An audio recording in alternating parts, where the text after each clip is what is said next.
el moderador del panel será el doctor Augusto Galán.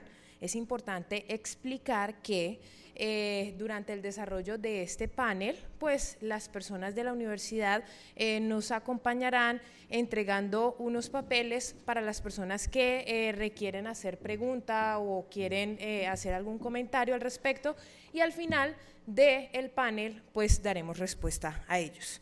Invitamos pues a los panelistas a que nos acompañen al escenario. Ellos son el doctor Alejandro Gaviria, ministro de Salud y Protección Social. El doctor Alejandro Gaviria es doctor en Economía de la Universidad de California, es ingeniero civil con maestría en Economía de la Universidad de los Andes. Se ha desempeñado como subdirector de FEDesarrollo y Planeación Nacional. Ha sido investigador del Banco Interamericano de Desarrollo en Washington y durante 7 años ejerció como decano de la Facultad de Economía de la Universidad de los Andes. Tenemos nuevamente al doctor Ian Ford, líder del Programa de Calidad y Resultados en Salud de la División de la Salud de la OCDE. Y también tenemos al doctor Ramiro Guerrero, director de PROESA. El doctor Guerrero se ha desempeñado como director de la investigación de Harvard Equity Initiative de la Universidad de Harvard, fue viceministro de Protección Social en Colombia, investigador en FEDesarrollo y editor en Economía de la revista Semana. Es economista de la Universidad de los Andes y máster en Economía de Medio Ambiente de la Universidad de Maryland. Pues les damos la bienvenida a los panelistas y a nuestro moderador. Gracias.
Bueno, continuando entonces con el programa, tenemos como unos 45 minutos, 50 minutos para este panel. Ministro, además de la presentación de Ian, tuvimos una introducción en la cual hicimos como una revisión muy sucinta, muy rápida, de lo que ha sido la descentralización, de los antecedentes de la descentralización y de los retos o de las dificultades que ha habido en el proceso de descentralización en Colombia. Esencialmente esa parte, pues tomamos diferentes estudios del BID, de Humberto Restrepo y otros, y muy especialmente el de aquí, de PROESA, del grupo del doctor Ramiro Guerrero, y quisiera empezar por ahí. O sea, yo quisiera preguntarle al doctor Guerrero, digamos, qué adicional a lo que se planteó quisiera complementar en ese análisis de lo que ha sido la descentralización en el país en materia del sistema de salud. Bueno, muchas gracias, Augusto.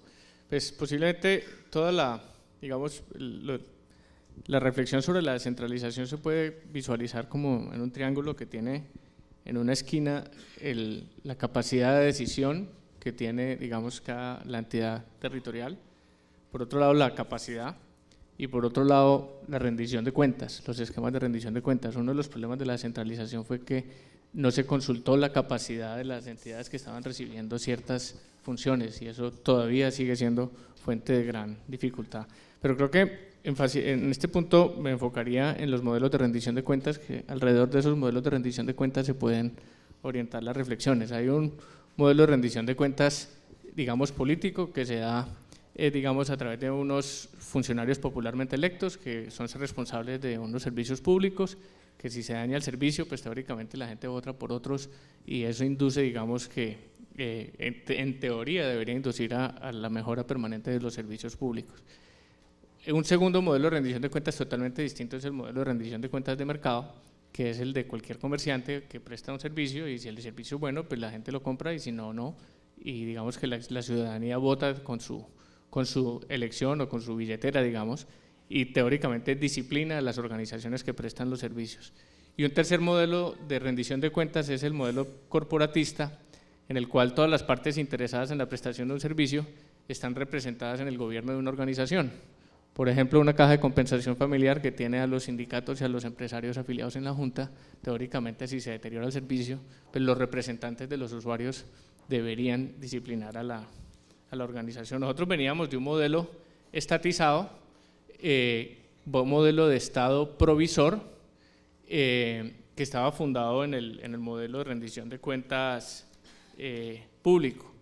Y en ese mundo hubo un primer bombazo, que fue la elección popular de alcaldes a fines de los años 80, que fue la descentralización política, porque era un modelo jerárquico donde el primer nivel de atención estaba a cargo de los municipios y los niveles superiores de atención a cargo de los departamentos, y eso supone una noción de jerarquía, en un mundo en el que los gobernadores eran jefes de los alcaldes, pero a partir de la descentralización política los alcaldes ya no reconocen a los gobernadores como jefes.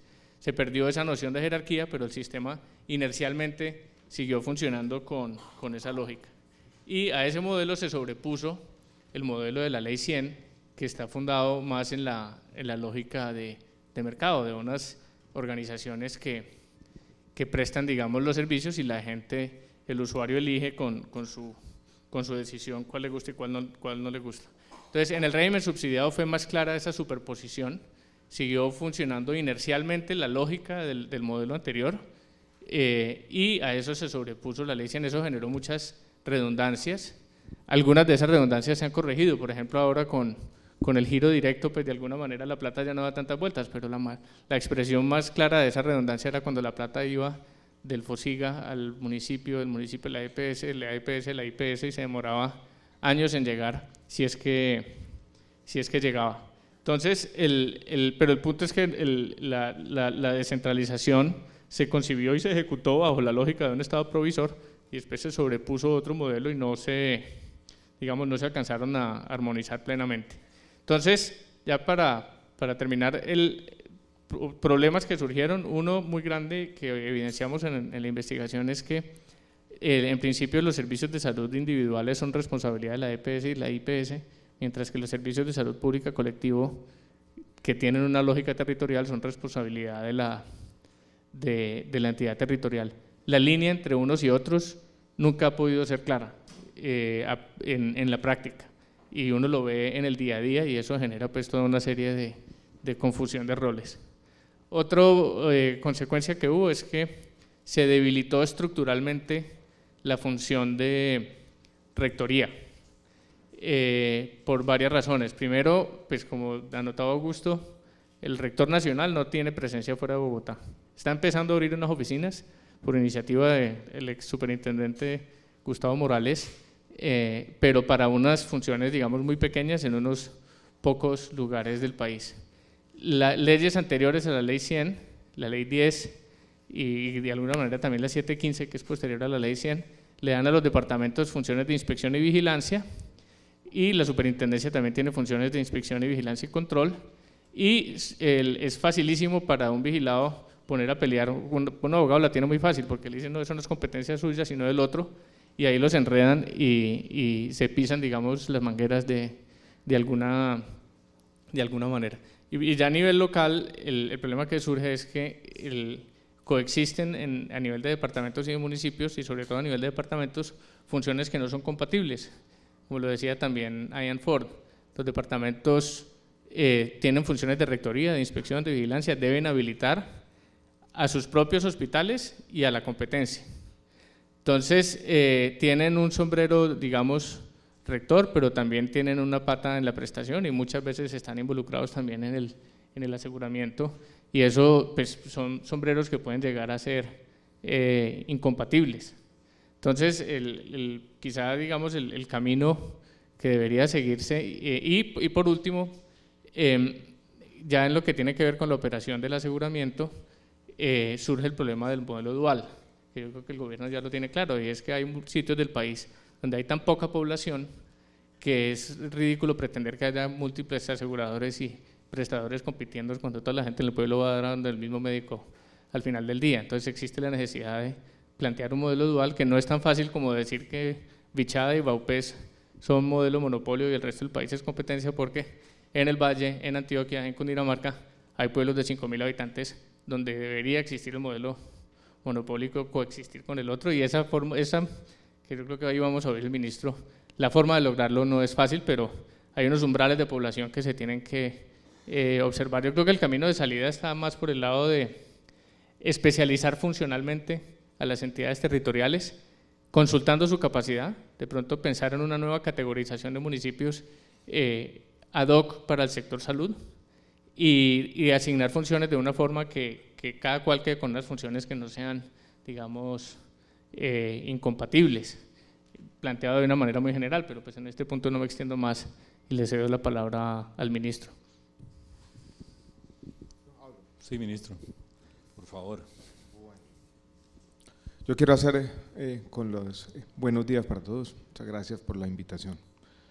Voy a hacer dos comentarios generales y después voy a ampliar un poco las ideas de Ramiro, tratando de hacer énfasis en algunas innovaciones recientes de la descentralización. Primero, un comentario general sobre la descentralización en nuestro país. Uno puede hablar de tres tipos de descentralización. Una, la normativa, que comienza en serio hace 30 años y después se consolida en nuestra constitución política. Vamos a cumplir 30 años de la elección popular de alcaldes y ya vamos a cumplir 25 años de la constitución política. Y todavía estamos discutiendo aspectos de la descentralización. Hay otra descentralización que siempre ha existido en Colombia, que es inherente a nuestro país, que casi define lo que somos como nación, y es la descentralización que nos impone la geografía endemoniada de nuestro país. Un país de regiones donde siempre se ha tenido casi una ficción que puede gobernarse desde Bogotá. Un país que no consolida una economía nacional hasta bien avanzada la década de los 50. Yo me acuerdo haber leído a Lochin Kerry cuando llegué aquí en el año 49, y dice que encuentra fábricas de cemento, de gaseosas, distintas en cada región. Incluso él mencionaba que las de Cartagena tenían el nombre de las familias de allá, Román, Posada, Tobón, Pinto en Santander, cosas como esas. Ese era nuestro país. Y hemos sido de alguna manera descentralizados desde siempre, desde hace más de 200 años, yo creo que también hay que tenerlo en cuenta. Y hay otra descentralización que me parece a mí interesante, y es la descentralización que está todavía en la mente de los ciudadanos. Hoy en día, en el mundo de las redes sociales, yo recibo mensajes del siguiente tenor casi todos los días. Hay una noticia, de las tantas en nuestros medios de comunicación, que dice que en el departamento de Sucre, en un pequeño municipio, la ambulancia no llegó. Y el mensaje mismo es: ministro, ¿usted qué está haciendo? No sirve para nada. A mí me dan ganas de responder, me las aguanto siempre diciendo: yo no tengo nada que ver con la ambulancia del departamento de Sucre. Pero bueno, todavía estamos centralizados, muy centralizados en nuestra mente. Todavía esa descentralización no ha ocurrido plenamente en la mente de las personas. Entonces es paradójica la descentralización en Colombia. Avances institucionales, una geografía que nos obliga a ser centralizadas, pero todavía unas demandas muy grandes por centralismo, y voy a hablar de este tema en un minuto más adelante. Otro comentario general: Ramiro puso de moda la doble descentralización, como la llama Ian, la descentralización territorial y la descentralización funcional. Yo creo que el tema de Ramiro es aún más complejo. Nosotros tenemos una doble descentralización, porque en el tema territorial nosotros tenemos una innovación y yo creo que voy a hacer referencia a esto varias veces en los comentarios que vienen. La autonomía de las empresas sociales del Estado, independiente de tanto los municipios como los departamentos, para mí es una doble descentralización también en el sentido territorial. Entonces tenemos un sentido donde hay dos ejes ortogonales, descentralización funcional, donde se centralizan unas funciones en EPS y IPS, pero en lo público nos vamos hasta tener una autonomía muy grande en los hospitales públicos. Voy a hacer referencia en un minuto a esto, pero eso no es un tema común en otras regiones y en otros países. Dicho esto, yo quiero organizar mi comentario y quiero compartir con ustedes 5 o 6 ideas de avances o mejoras recientes institucionales en el tema de la descentralización.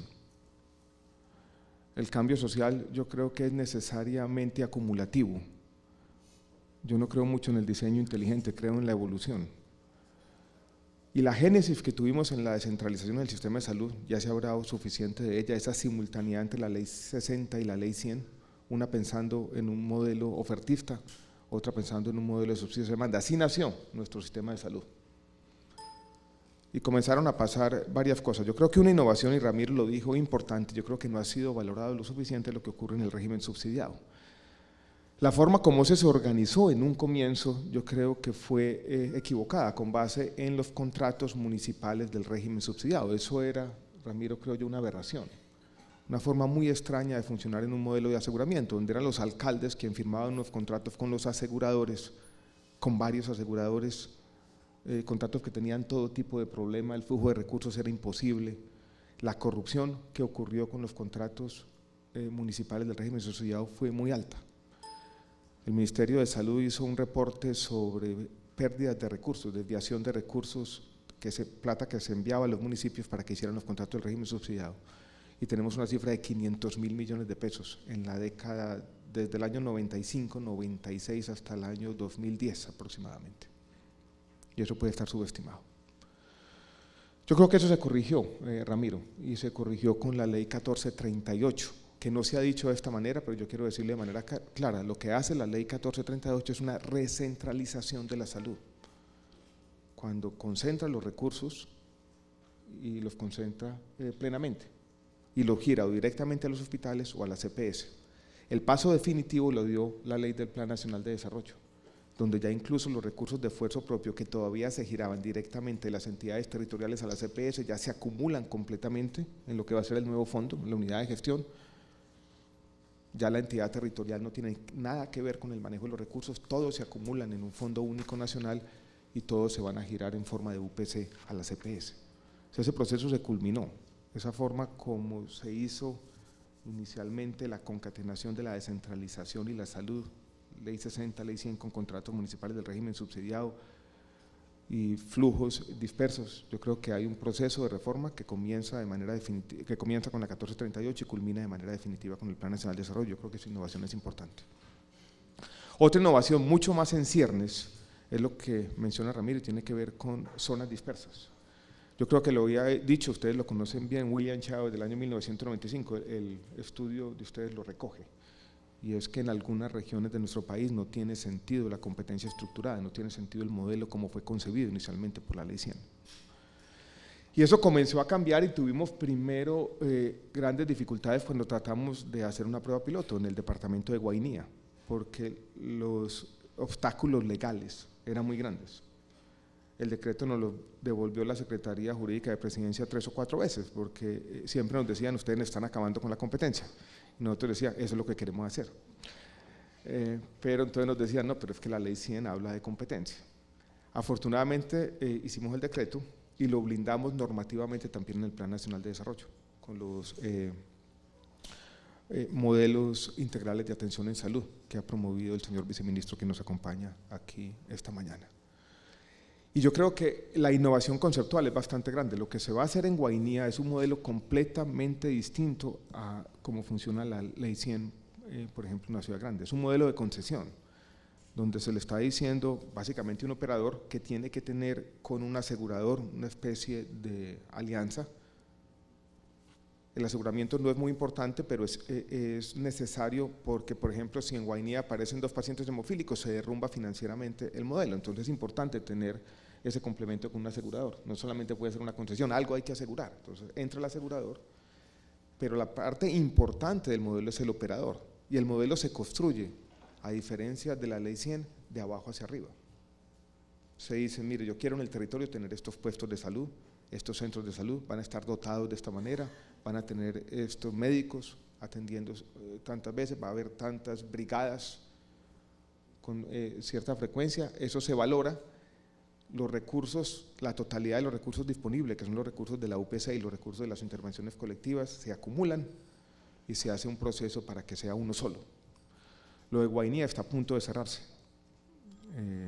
Ya está la resolución lista y este año va a terminar o vamos a terminar ya con un operador escogido para operar ese modelo. Esperemos que en los próximos años ese modelo se generalice y tengamos muchas regiones de Colombia, 5, 6, 10, operando de esta manera. Yo creo que hay una innovación importante, es una corrección a la descentralización. Requiere, y eso es fundamental, voluntad de la entidad territorial. Si el gobernador no quiere participar, no está dispuesto, va a ser muy difícil. Y algo que pasó en Guainía es que también hubo recursos importantes del Sistema General de Regalías utilizados en la dotación de esos puestos y centros de salud. Requiere también, esto hay que decirlo, que desaparece la empresa social del Estado, porque entra a operarse de otra manera, y eso a veces tiene resistencias políticas. Pero yo creo que aquí hay una innovación importante también. El giro directo, que tiene que ver con esto, y esta es mi tercera idea, yo creo que también es una innovación importante, y pensemos en el giro directo todavía no en los segundos y terceros niveles. Augusto, yo ya voy a terminar, para no gastarme todo el tiempo. Pero el giro directo, entendido el giro directo con los primeros niveles, si uno mira giro directo y contratos por capitación en los primeros niveles, esa cosa, Ramiro, es como volver al subsidio de oferta, pero un subsidio de oferta mejorado. Yo tuve una conversación recién entrado al ministerio con el expresidente César Gaviria, y entre las muchas cosas que me dijo, me soltó una frase y me dijo: el régimen subsidiado es lo mismo que los hospitales públicos, pero un poquito mejor. Yo nunca entendí. De pronto a lo que estaba haciendo referencia era esto: si usted tiene giro directo más un contrato por capitación, lo que le está haciendo es llegar un flujo. ¿Un flujo para qué? Para pagar por la operación. Ese es un subsidio de oferta. ¿Por qué es un poquito mejor? Porque en todo caso usted tiene una especie de convenio de desempeño, tiene un pagador que le va a ir a revisar que por lo menos usted hizo lo que tenía que hacer y cumplió con las actividades de promoción y prevención, por ejemplo. Esquemas como estos de descentralización se plantearon a finales de la década de los 90, por ejemplo, para el Instituto Colombiano de Bienestar Familiar y a sus regionales. Se decía, bueno, mándele la plata, pero exíjale que cumpla una serie de compromisos. Entonces terminamos reinventando con las EPS, que son una especie de, con los primeros niveles, una especie de supervisor de que se cumplan ciertas actividades. Entonces el subsidio de oferta mejorado. Y yo creo que en eso estamos en algunos de los primeros niveles. Siguen existiendo a veces tensiones en la contratación, cuál es el valor de la cápita, pero la cápita termina convergiendo a remunerar las actividades básicas por las que se están contratando. Entonces yo creo que ahí también el giro directo más la capitación es una innovación. Si nos vamos a los segundos y terceros niveles, la cosa es más compleja, porque depende mucho de la gestión pública, dada la independencia de las empresas sociales del Estado. Y ese es un mundo muy heterogéneo. Aquí está el doctor Andrés Narváez del Hospital San José de Popayán, que ha demostrado que con buena gestión pública se pueden sacar los hospitales adelante. Desafortunadamente esa no es la historia en todo el país. Y si uno quisiera ver cuál ha sido la política pública del Estado para manejar los hospitales de segundo y tercer nivel, yo creo que es una política de salvamento con diferentes nombres, que los convenios de desempeño, que los programas de salvamento fiscal y financiero. Es inventar disculpas para mandarles plata cuando gastan más de lo que pueden gastar. Y eso ha sido muy difícil, porque en el fondo operan con lo que alguien decía, una soft budget constraint. No hay una restricción presupuestal fija, y si de pronto hay un gasto más allá de lo que los presupuestos dicen, nosotros encontramos formas con recursos públicos, y muchas veces con recursos públicos del orden nacional, de poner la plata. Y yo creo que el caso del Hospital Universitario del Valle es un buen ejemplo de esa política pública de salvamento permanente. Esto es de encontrar formas de cuando se gasta más de lo que tiene, de salvarlo por muchas razones. Y eso no se ha resuelto plenamente. Y yo creo que ahí tenemos en esa doble descentralización líos importantes. Quiero decir lo siguiente. Aquí también el tema de Popayán o muchos temas en Medellín. En todo caso, sigue siendo muy raro. Usted, Andrés, en Popayán, allá está el Hospital San José municipal, el Hospital Susana López departamental. Yo hablo con uno y hablo con el otro y la verdad están compitiendo muchas veces. Y alguien podría decir, ¿por qué no tener una red? ¿Y por qué no tener una empresa única social del Estado, incluso que incluya el primer nivel?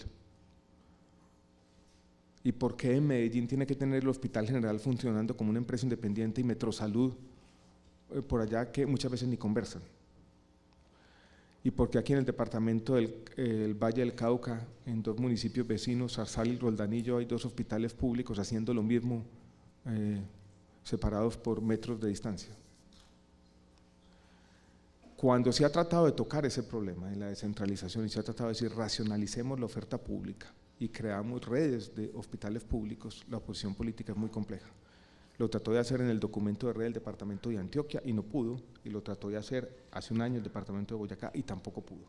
Esto es, nos presentaron un proyecto que incluía incluso la formación de redes, como se tienen, por ejemplo, en el Cauca, hay algunas de primer nivel. Hicieron la propuesta, tuvieron que echarse para atrás, Antioquia y Boyacá. Entonces yo creo que ahí, esa racionalización de la oferta pública en el territorio, esa doble descentralización, esa hiperautonomía de las empresas sociales del Estado, yo creo que todavía es un tema que no hemos resuelto. Quiero ya para terminar, y yo tengo aquí otras ideas, cambios importantes en la descentralización, que no son del sector salud, pero que atañen al sector salud. Uno es muy importante, con el sistema general de regalías, la descentralización también cambió plenamente. Y esa llegada de recursos de inversión por otra vía distinta al sistema general de participaciones, es como si uno tuviera el funcionamiento por el sistema general de participaciones, la inversión con prioridades fijadas en los territorios por el sistema general de regalías, ha sido una innovación muy importante que ha tenido todo tipo de consecuencias, incluso las de economía política que ya comienzan a ser visibles en el país, porque esos cargos de las gobernaciones han vuelto mucho más atractivos. Eso nos ha llevado a que tengamos más recursos de inversión, sobre todo inversión hospitalaria, y nos lleva a tener entonces un poco más control y rectoría en esos procesos de inversión, porque ustedes saben que la inversión puede ser un arma de doble filo. Invertimos hoy, pero si esa oferta pública no es sostenible, eso viene problemas mañana. Y segundo, como mi último punto rápido, en el país están surgiendo también modelos innovadores de administración de lo público. Yo creo que experiencias como la de Barranquilla en los últimos años merecen ser estudiadas más de cerca y entendidas y analizadas en sus efectos, porque yo creo que han sido interesantes, que implica operadores externos sin empresas sociales del Estado y con articulación más grande para lo público, entre los niveles de mayor complejidad y los primeros niveles. Todo esto, y yo creo que el objetivo de mi comentario era mostrarles que están pasando cosas, que la descentralización es dinámica, que la idea de la doble descentralización sí es como surgió, pero que muchas veces el origen tiene poco que ver con la esencia de las cosas. Esto va cambiando y está cambiando rápidamente, y yo creo que podemos decir, más de 2 décadas después, que el sistema de salud ha venido progresando y hemos venido articulando mejor nuestras normas de descentralización con nuestras normas de seguridad social, pero hay muchos desafíos todavía pendientes. Gracias. Muchas gracias, ministro. Pues digamos, estas 2 intervenciones me fueron dejando sin preguntas, porque ya hay como varias de las… Pues en esas intervenciones ha habido respuesta a algunas inquietudes que yo tenía y que quería plantear acá. Yo quisiera, digamos, ahondar en unas de ellas, porque parecería que hay como cierto consenso en que no valdría la pena seguir en esa superposición de funciones que tienen algunas entidades territoriales. Doctor Ramiro, que no valdría la pena continuar en esa superposición de funciones que tienen algunas entidades territoriales. O sea, lo han esbozado ambos de alguna manera en sus intervenciones. Y por el otro lado, que se delegaron funciones sin constatar las capacidades de las entidades. O sea, hay unas realidades diversas en la respuesta del ministro, en la intervención del ministro al final resalta lo de Barranquilla y otros ejemplos que se están dando de manera dispersa, pero que pueden resultar exitosos. La inquietud que le queda a uno entonces es hasta dónde debemos hacer una reforma legal para flexibilizar esas posibilidades y no esa lucha permanente que parecería darse a través de decretos o a través de definiciones que tienen un tránsito a veces un tanto tórpido o difícil. ¿Y ustedes cómo verían, digamos, la necesidad de hacer una reforma de la 715 específicamente?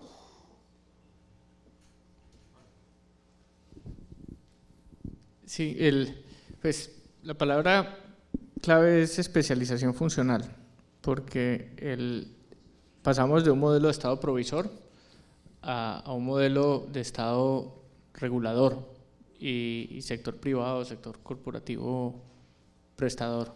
A nivel nacional quedó perfecto porque al ministerio no le queda prácticamente ningún hospital adscrito, por ahí pues el cancerológico y dos o tres cositas están adscritas al ministerio, pero el ministerio desde que salió de las heces del Seguro Social no quedó con prestación. El ministerio se especializó y uno va a ese edificio y ahí todo el mundo tiene chip de regulador y de rector. No así a nivel del Estado local, donde si uno va a una gobernación, la mitad de la gente está la mitad parte del día está con el chip prestador y la otra parte del día está con el chip, digamos, regulador. Entonces, de pronto uno podría pensando en cosas de la ley 715 en la especialización funcional. De pronto tiene más sentido que las gobernaciones se concentren en la rectoría local, porque la rectoría local traspasa las fronteras de los municipios. Es el chiste de los brasileros que dicen que no han podido controlar el dengue porque en la jurídica del ministerio no han podido establecer si el mosquito es municipal, estatal o federal. Y entonces, la rectoría local traspasa las fronteras de los municipios por las inundaciones, por los mosquitos, por el agua, por mil cosas. Entonces, de pronto un gobernador estaría en una gobernación estaría en una mayor capacidad de constituirse en rector local, lo cual lo debería idealmente alejar de la prestación. Ahora, eso por descarte implicaría que los municipios estarían los llamados a asumir la función prestadora, pero creo que tampoco todos tienen la capacidad. En ese orden de ideas, si uno tomara esa línea, en todo caso uno debería tener rescatar la idea original de la certificación, pero adaptada a las funciones que hoy en día se esperan de las entidades territoriales. El problema de la certificación fue que se siguió aplicando durante los 90 la certificación de los municipios con la lógica del modelo de los 80, que era certifique usted que tiene la capacidad para constituirse en prestador, pero ya no era un modelo de Estado prestador. Entonces, de pronto, algunos municipios podrían asumir o competir, por así decirlo, en la prestación, porque pues obviamente el sector privado hoy en día tiende a ser más preponderante, pero habría otros municipios pequeños que uno duda de si tendrían o no la capacidad de asumir ese rol. Yo creo que otra función importante para los alcaldes y quizá más claramente en los municipios más pequeños es la de ser como advocate, ¿cómo se dice? Apadrinar al ciudadano, pues ayudarle al ciudadano a vocero o representante del ciudadano ante el sistema. Por eso nos pareció interesante en el estudio la forma como funcionan las oficinas de quejas y reclamos en las alcaldías. Las alcaldías reciben montones de quejas y reclamos sobre la operación del sistema y los secretarios de salud no son los responsables de prestar el servicio y los gerentes de las EPS típicamente no le pasan al teléfono, como nos lo dijeron cualquier cantidad de secretarios de salud. Entonces debería haber un canal a través del cual ese abogado, no es abogado sentido jurídico, en el cual ese defensor del ciudadano lo puede, digamos, actuar ante las entidades responsables, que en este caso son EPS e IPS, para que el servicio efectivamente se preste bien. Entonces, los municipios más grandes posiblemente podrían participar en la prestación, los más pequeños de pronto tener un rol más de acompañamiento del ciudadano. Una reforma de la 715 podría darle mucho más herramientas y asidero legal a lo que planteaba el ministro del modelo dual, que se está innovando en Guainía. Ahí hay un punto muy importante que tiene que ver con la asignación de recursos, y este es un debate en la literatura, porque un colombiano promedio se gasta del orden de 600, 700 mil pesos año, pero el ministro me corrige de pronto con cifras más actualizadas, y uno se va al Guainía y la cifra no me sorprendería si es del orden de 100 o 200. ¿Por qué? Pues porque no hay médicos, no hay oferta, no hay nada. Entonces, pues nada más rentable que montar una EPS en Guainía, pues porque uno recibe 600 mil pesos y se gasta 200. Entonces, ¿qué hacer? Mandamos 200 mil pesos al Guainía, pues eso sería perpetuar la inequidad. Entonces, posiblemente lo que tuviera sentido, y ya que el ministro dijo la palabra clave, concesión, es gastarse 200 mil pesos hoy en día en gasto corriente de servicios médicos, pues porque eso es lo poco que se puede hacer con los pocos médicos que hay, e invertir los 400 mil restantes en construir la infraestructura y atraer el recurso humano que se necesitaría para llevar el servicio a nivel que se requiere. Bajo un modelo de concesión análogo como el que tuvo, por ejemplo, Bogotá con los colegios, durante 15 años se le paga a alguien esa suma, esos 400 mil pesos anuales, para que construya tales y tales infraestructuras que al final incluso podrían revertir al Estado si así se quisiera estructurar. Pero pues espero con esto de pronto dar algo de respuesta a lo que podría hacerse si uno tuviera poderes para modificar la ley 715. Ministro, ¿usted qué opina de reforma de la 715? Yo creo que en todo caso, Augusto, algo hay que hacer, ¿no? La ley 715 fue aprobada por allá en el año 2001. La realidad del sistema de salud era muy distinta, la cobertura no llegaba al 50%. La ley hacía mucho énfasis en la forma como se iban a distribuir esos recursos de oferta para pagar por la población pobre no asegurada, un montón de fórmulas raras. Todo eso está completamente desueto. Y voy a en un minuto decir 2 o 3 cosas que son las demandas más urgentes que nosotros percibimos de dónde deberían estar los cambios.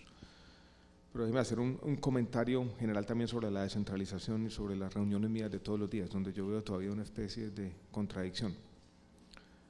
Y esto tiene que ver con la forma como interactuamos sobre todo con secretarías de salud y con empresas sociales del Estado, donde hay un doble discurso. El del gobierno nacional es del siguiente tenor, es diciéndole compórtese como adultos, pero siempre los seguimos tratando como niños. Esto es muchas veces en todas las entidades, y no solamente el Ministerio de Salud, hay desconfianza sobre lo que hacen las entidades territoriales. Entonces ese discurso un poco extraño y es compórtese como adultos, pero muchas de las normas y actos administrativos es suponiendo que los recursos no van a ser bien manejados. Desde el lado de las entidades territoriales el discurso es este. Y creo que esta frase se la aprendí hasta en el lado Zuleta, también es una demanda contradictoria, es quiérame mucho, pero déjeme solo, que es simplemente yo necesito recursos, pero quiero recursos con autonomía, o sea, la tarjeta de crédito con un cupo bien alto. Y muchas reuniones son así, y eso no, Augusto, eso no lo define ninguna ley. Yo creo que aquí también necesitamos entre todos ir construyendo una palabra que yo creo que es clave. Ian decía que hay confianza, de pronto en términos relativos sí, pero en términos absolutos yo creo que todavía nos falta generar mucha confianza y tener una mejor relación de confianza entre el gobierno nacional y las entidades territoriales de parte y parte. Y yo creo que eso es fundamental para que la descentralización funcione mejor. Muchas veces yo digo en el ministerio, a mí me hacen caso, pero poquito. Tenemos la reunión, yo digo, confiemos en las entidades territoriales. ¿Por qué tenemos que hacer todas estas cosas, todas estas revisiones, todos estos chulos burocráticos, si la plata es de ellos? Pero yo creo que eso es algo que todavía no ha cambiado y eso no lo va a definir una reforma legal. Yo creo que en eso tenemos que avanzar todos como funcionarios y como sociedad.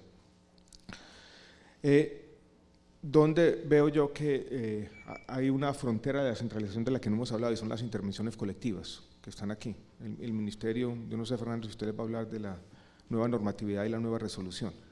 Pero yo creo que ahí necesitamos un temas legales, reglas claras, esas competencias distribuidas de manera más transparente entre municipios y territorios y más procesos de rendición de cuentas. Por lo menos en la plata del aseguramiento uno tiene a alguien que pregunte. Cuando uno habla de los planes de intervenciones colectivas y la plata que se transfiere a nivel municipal, la frase que yo más oigo por todas partes es: eso es plata de bolsillo del alcalde. Esto se contrata con una ONG para hacer alguna actividad de capacitación, de entrenamiento, de transmisión de conocimientos, pero no hay mucho en eso y yo creo que ahí hay mucho que mejorar. Y lo mismo en los temas departamentales y definir esa frontera que hace uno y que hace el otro. Yo creo que, Ramiro, tanto departamentos como municipios tienen un papel que jugar. Sí, sí. Cuando ya tenemos cobertura universal, tenemos que repensar el papel del subsidio de oferta y tenemos un problema muy grave hoy, ustedes de pronto lo han sufrido en 9 departamentos sobre todo. Crecimiento de las deudas de los departamentos por servicios y tecnologías no POS en el régimen subsidiado, donde estamos siendo claramente contradictorios. Esa competencia está en la entidad territorial, ellos tienen que pagar en el régimen subsidiado por servicios y tecnologías no POS, hoy no tienen plata.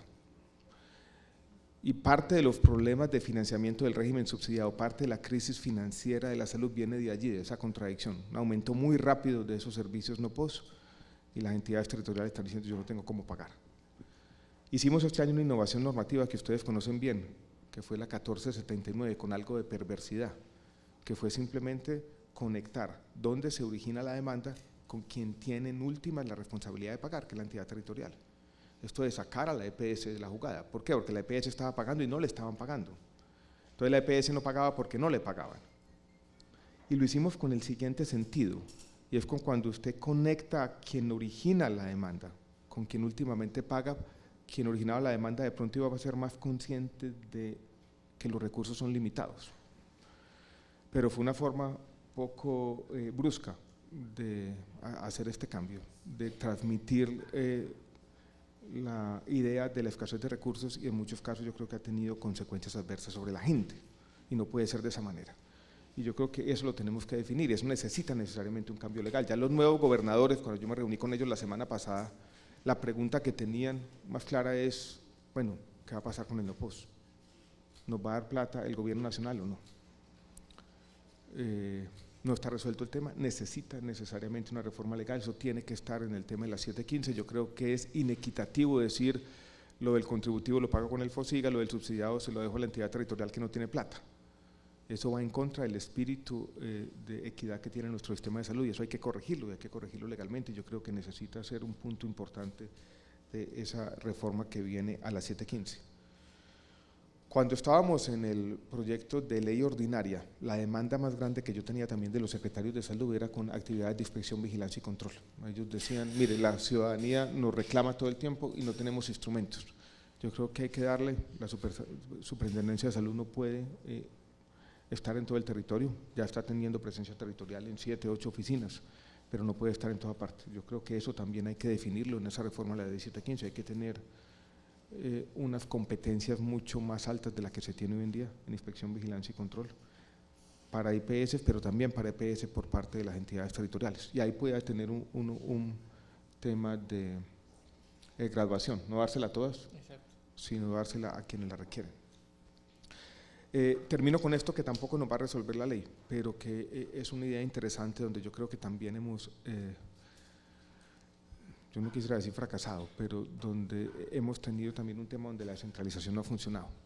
Hay un tema paradójico que es el papel que juega la División de Apoyo Fiscal del Ministerio de Hacienda, la DAF. Allá está la doctora Ana Lucía Villa, tiene su equipo, interactúa con las entidades territoriales y ella es muy dura, pero la terminan queriendo. En estos días, en una conversación que tuve con Guillermo Pérez, me dice: ¿por qué? Porque es la única oficina del gobierno central que capacita a las entidades territoriales, que se sienta con ellas, que mira los procesos, que después de esa interacción repetida ellos dicen: nosotros aprendimos a hacer algo. Y yo creo que a pesar de toda la Dirección de Desarrollo Territorial de Planeación Nacional, que algo hace, yo creo que no ha cumplido ese papel plenamente. Nosotros algo hacemos en la Dirección de Prestación de Servicios del Ministerio, pero hoy tenemos problemas muy graves. La Secretaría de Salud del Chocó, que se liquidó, básicamente no existe. Y nosotros no tenemos la totalidad de las capacidades para decir, bueno, vamos a dedicar 5 o 6 funcionarios por un tiempo largo, que son 6 meses, que se vayan allá y básicamente creen con los funcionarios las secretarías y construyan esas capacidades en el territorio. La Secretaría de la Salud de La Guajira, Fernando, pues sí existe, pero en la práctica tampoco. No hay allí unas capacidades y tampoco tenemos un poco gente para… Sí. No han sido capaces en un tiempo largo de hacer un documento de red que nos digan cómo van a organizar la oferta pública en el territorio. Y eso se necesita, y eso no pasa necesariamente por una ley. Desde el gobierno nacional tiene que haber una política pública deliberada de construcción de capacidades en el territorio. Y en salud eso pasa por el fortalecimiento de muchas secretarías, y yo creo que hay ahí todavía una frontera inexplorada donde hay mucho por hacer. Yo quiero aprovechar estas 2 respuestas para hacerle una pregunta a Ian. Y más que una pregunta, es como un desarrollo, una profundización en algo que usted nos presentó. El ministro planteó el tema de la recuperación de la confianza en el sector salud, y eso es clave y hemos hablado sobre ese tema varias veces.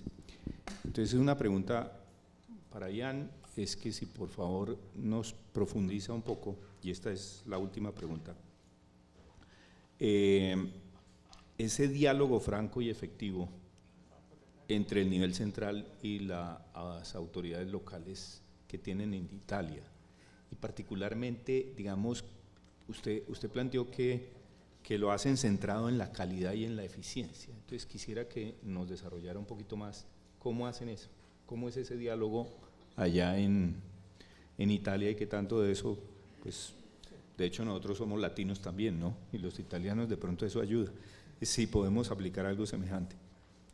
Y al ministro en el tema de la confianza, ¿cómo va la instancia?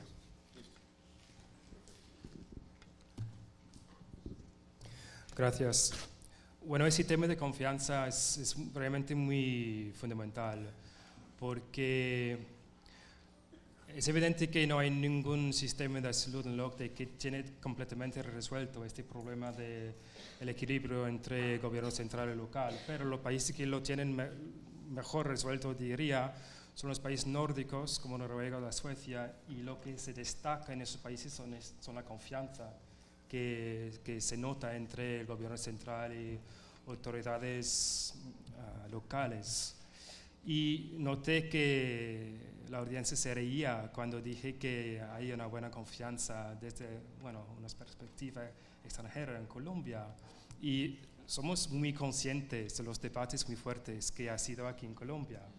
Somos muy conscientes de eso, pero hay que reconocer que lo que ha logrado el sistema aquí es impresionante en términos de cobertura, en términos de gasto de bolsillo, ahora como 15%, en términos de satisfacción de pacientes, en términos de acceso a consultas en los grupos más pobres, por ejemplo. Entonces, todo eso no habría sido posible si no fuera un buen nivel de confianza, si no fuera un sistema funcional. Entonces, sí tiene, claro que sí, retos, que quedan retos aquí en Colombia, claro que queda un camino importante a recorrer, pero está en una buena posición. Sí, hay confianza, es un sistema funcional, hay innovaciones como en Guaní, etc. Entonces, a veces me parece que lo más falta a Colombia es ánimo, porque son un país con un nivel de autocrítica muy alto, que no es necesariamente malo, pero sí, eso. Pero la función del OCDE tal vez es simplemente dar ánimo a ustedes de vez en cuando, ¿no? Porque realmente lo hacen muy bien. Pero bueno, para volver a este tema de Italia, cómo funciona este diálogo, algo muy importante, otra vez quiero enfatizar otra vez, son los datos, que todo el diálogo entre el gobierno central y las autoridades locales son basados en datos. Un poco como Australia, un poco como el mapa gráfico de Australia, Italia también tiene un sistema de datos muy rico, muy sofisticado, y son datos pertinentes. son datos relevantes a eficiencia, a calidad y desempeño. Entonces, lo que me gustaría más que nada ver en Colombia, tal vez en 5 años, es unas cartas como los de Australia, un libro, un atlas de desempeño, de calidad, de eficiencia, un poco como lo de Australia, ¿sí? Y también el otro elemento muy importante en Italia son acuerdos muy explícitos entre el gobierno central y los departamentos, las regiones, que precisan explícitamente lo que está pedido de cada departamento individualmente, lo que está esperado por el gobierno central. Claro que hay unas expectativas que se aplican a todo el país, pero más allá de eso, cada región, departamento tiene un acuerdo específico con el gobierno central, o sea, de disminuir hospitalizaciones, o sea, de aumentar, no sé, la proporción de gente con diabetes que han pasado un control de tensión arterial, pero son muy específicos. Entonces, esos son los elementos muy clave: tener datos, pero datos pertinentes, y tener unos acuerdos explícitos y precisados. Ministro, ¿la instancia cómo va? La instancia asesora fue una innovación institucional de este año. Ya ha tenido 2 reuniones que trató de revivir el Consejo de Seguridad Social en Salud. No tiene todavía competencia de toma de decisiones, pero puede hacer recomendaciones para toma de decisiones. Se va a reunir mañana por 3ª vez Augusto, y es un esfuerzo deliberado desde el ministerio para ir construyendo confianza entre los diferentes agentes. Allí también hay representaciones tanto de los hospitales públicos como de las entidades territoriales. Yo creo que nos permite conversar francamente, con sinceridad, exponer los temas, y no creo que ese solo instrumento nos permita recuperar parte de la confianza perdida, pero yo creo que es importante. Quiero hacer 3 comentarios con la anuencia. Uno, lo que dice Ian, que parte de su función es darnos ánimo. Existe en Colombia, en salud en particular, pero en nuestro país en general, una especie de divorcio, de diferencia, la forma como nos miramos a nosotros mismos, la forma como nos miran desde afuera. A veces hay un abismo, una diferencia muy grande entre una cosa y la otra. Eso no es solo de ahora. Yo creo que varios observadores de nuestra realidad a lo largo de la historia han observado lo mismo, cabe la redundancia. Por eso a mí me gusta repetir la frase esta de Albert Hirschman, basada en su experiencia colombiana en mediados de la década del 50, cuando dijo que los colombianos estábamos enfermos de fracasomanía. Y esa fracasomanía muchas veces nos impide ver el progreso social, que es más fácil verlo desde una perspectiva externa. Yo creo que eso es importante, y por eso son valiosas las miradas desde afuera, para darnos ánimo y para una cosa que también se necesita en nuestro sector, y de recuperar ese orgullo y ser conscientes de que aquí hay una transformación social importante y que hay mucha gente que se ha visto beneficiada. Yo creo que eso es importante. El segundo, yo he utilizado esto y parece una excusa, pero yo creo que estamos hablando de descentralización y salud, y muchas veces cuando se presenta un problema, por ejemplo, en un hospital público de 3er nivel, yo me pregunto, y me lo he preguntado en voz alta públicamente: ¿es este un problema del sistema de salud o es este un problema de la descentralización? Vuelvo al ejemplo del Hospital Universitario del Valle, yo hago analogías. ¿No es este un problema muy parecido al que pasó con licoreras, loterías, electrificadoras? ¿No tiene esto más que ver con la forma como se manejan empresas públicas complejas del orden territorial, de una economía política muy difícil? Y le estamos pidiendo al sistema de salud que resuelva esos problemas históricos de nuestro país, de las empresas complejas del orden territorial. Y tampoco. Entonces, en los análisis que se hacen muchas veces de nuestra realidad, y puede sonar a justificación, y en parte lo es, pero yo creo que es importante distinguir los problemas de la salud de los problemas de la descentralización. Lo que está ocurriendo hoy, por ejemplo, en el hospital de Maicao, en mi opinión, no es un problema del sistema de salud, es un problema de la forma como se ha manejado ese hospital y de un entorno de economía política que ha conspirado en contra del hospital. El sistema de salud está organizado, ha girado los recursos, ha hecho lo que tiene que hacer. Tenemos las auditorías, el Estado no es omnisciente ni omnipresente, ni puede evitar todos los males. Y eso me lleva a mi tercer punto, y es que la forma como funciona la descentralización también depende de otro aspecto de la centralización, que es la descentralización política y el funcionamiento de los mercados políticos. Y yo creo que en Colombia el balance de la descentralización pasa también por eso. Yo creo que en muchas regiones del país, sobre todo en nuestras grandes ciudades, la descentralización ha permitido, porque ha de alguna manera revitalizado esos mercados políticos, procesos de cambio muy interesantes. Y muchas de las historias más interesantes de los 25 años yo creo que tienen que ver con la forma como de alguna manera se han retroalimentado la descentralización política con la descentralización administrativa. Buenos gobiernos que se repiten, que logran procesos de cambio, se consolidan. Pero en algunas otras regiones pasa lo contrario. Y el sistema de salud es víctima de eso, no es el causante de los problemas. Muchos de los problemas que vemos son consecuencias del mal funcionamiento de los mercados políticos y de los problemas históricos de la descentralización. Y para el funcionamiento de los hospitales yo siempre digo, muchos de los temas de salud, si uno tiene buena gerencia pública en las regiones, si uno tiene buena articulación entre, por ejemplo, gerentes de hospital y alcaldes y gobernadores y apoyo del gobierno nacional con las instituciones que tenemos, las cosas funcionan. Y por lo tanto tenemos muchas historias heterogéneas, que es algo difícil de entender, porque nosotros aquí estudiamos las instituciones desde afuera, y nos enfocamos en nuestros análisis en la media, pero ¿quién explica la varianza? ¿Por qué con las mismas instituciones, la misma ley 715, todo esto que estamos hablando, los problemas y las cosas buenas, tenemos resultados tan diversos en nuestro país? Y es porque en el fondo también tenemos que transmitir un mensaje, y es que lo que pase con la descentralización depende también de las decisiones que se toman en el territorio.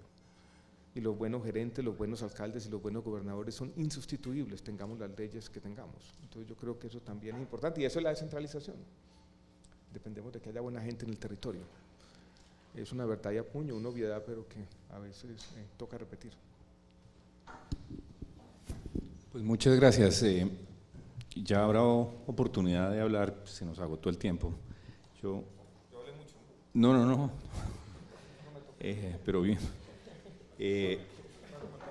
Y yo le tenía una pregunta, pero bueno, habrá oportunidad de hablar sobre ella, que tiene de alguna forma relación con lo último que mencionó.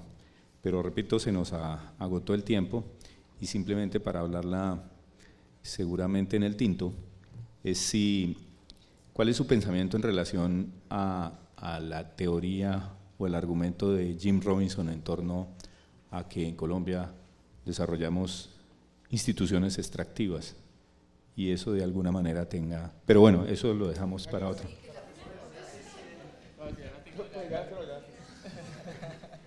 Pues yo creo que en alguna parte sí, pero a mí me gusta, no voy a responder, no voy a hablar más de la cuenta.